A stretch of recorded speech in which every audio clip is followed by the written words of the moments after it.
Hey guys, here to talk about some chipping 101 today.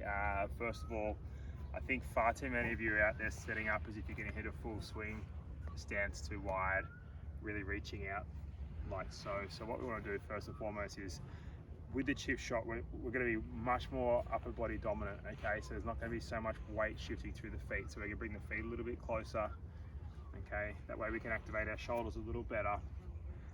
Club head or two club heads apart. Obviously the longer the shot, the wider the stance will be, but just for a standard sort of 10-meter chip shot here, but a club head width apart's great. All right, so we're going to get a little bit closer to the golf ball, a little bit more upright.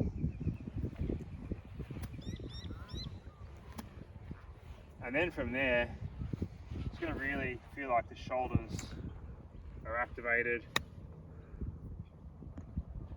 Okay. Now if you need a drill to activate those shoulders, really simple one. Split stance, kick that right foot back a little bit. Get those shoulders working up and down. A bit more this way.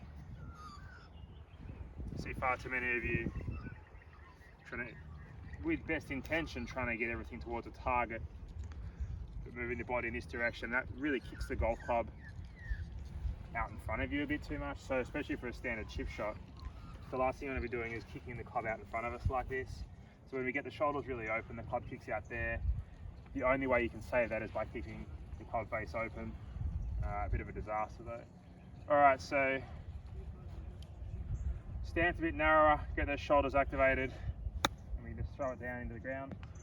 All right, that's pretty good there. All right, the next thing I want to talk to you about, now we've nailed the stance, is the role of the hands. Okay, so obviously the upper body and the chest is doing a lot of work, like so, but I think there's a real misconception out there that the hands must be still for a chip shot.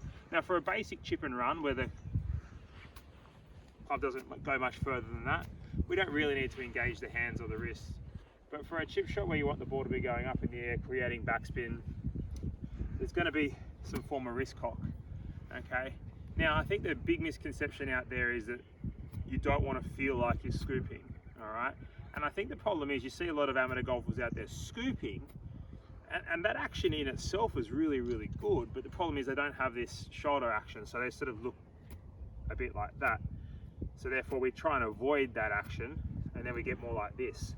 But in reality, what we actually want is we want that scooping action with the hands, but we want the upper body doing the job it should be doing. So if you add that scooping action to a really active shoulder movement, it looks $1 million.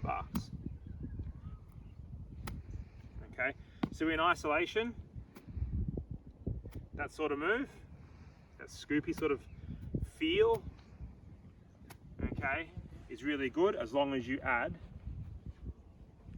this shoulder structure to it. All right, so moving on, speed, ground engagement and speed. Probably the third most important thing in this process now, if you want to develop in spin, is that you need to be able to throw that club head to the ground, okay? Super important that we get the energy, okay, into the club head. We're not trying to pull the handle.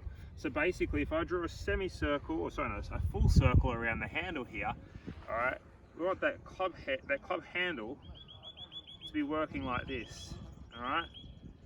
Better you can do that, the more spin you can create, the more club head speed you can have. We don't want to be pulling the handle in any direction, all right? So letting that handle go back on itself, super important. The faster you can do that, the more spin you can develop. Give those three things a try. Let us know how you go.